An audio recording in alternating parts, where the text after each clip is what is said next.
В индустрии кино. Сейчас кино в Кыргызстане очень хорошо развивается. 70% прокатных удостоверений сейчас берут наши отечественные производители кино. И в этом смысле, да, наше кыргызское кино, которое сейчас снимается, оно востребовано, имеется спрос. Люди охотно ходят на кыргызские фильмы. Но мы будем говорить о государственной поддержке кино. В этом и следующем году хотим развить инфраструктуру киноиндустрии, построить кинопавильон. Одобрение со стороны руководства нашей страны уже есть о строительстве кинопавильона.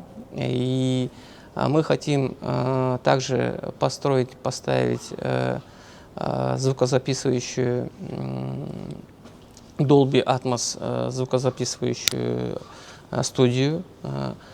Никому не секрет, наши можно сказать, киношники ездят для озвучки в Москву для того, чтобы озвучить фильмы.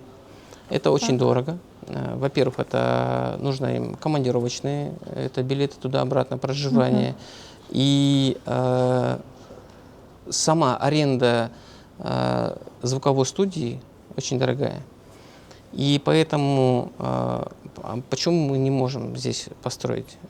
Государство сейчас может позволить такое себе. И недавно приезжали московские специалисты, мы их пригласили, они недавно приезжали, оценили то, что наше здание позволяет. Да, можно поставить внутри Dolby Atmos звуковую студию. Сейчас мы работаем над техническими характеристиками, параметрами. Я надеюсь, что в течение 2026 года, до конца 2026 года мы эту студию уже поставим. Кроме этого, я сказал, зашла речь о кинопавильоне. Никому не секрет, что наши частники тоже, опять же, частники ездят куда угодно, снимают фильмы. Да.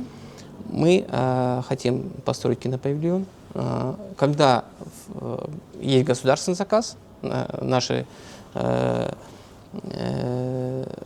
Кыргызфильм снимает, а когда нету, если павильон пустует, пожалуйста, пусть приходят частники, снимают. И, соответственно, опять же, Кыргызфильм будет зарабатывать на этом деньги. Мы хотим провести в течение 2026 года очень много реформ в киноиндустрии Кыргызстана. Очень много наших законов, положений не менялось с момента, скажем, что с 2000 года практически не менялось законодательство о культуре, о кино. Мы сейчас это все лопатим, наши юристы днем и ночью сидят, лопатят, проводим анализ.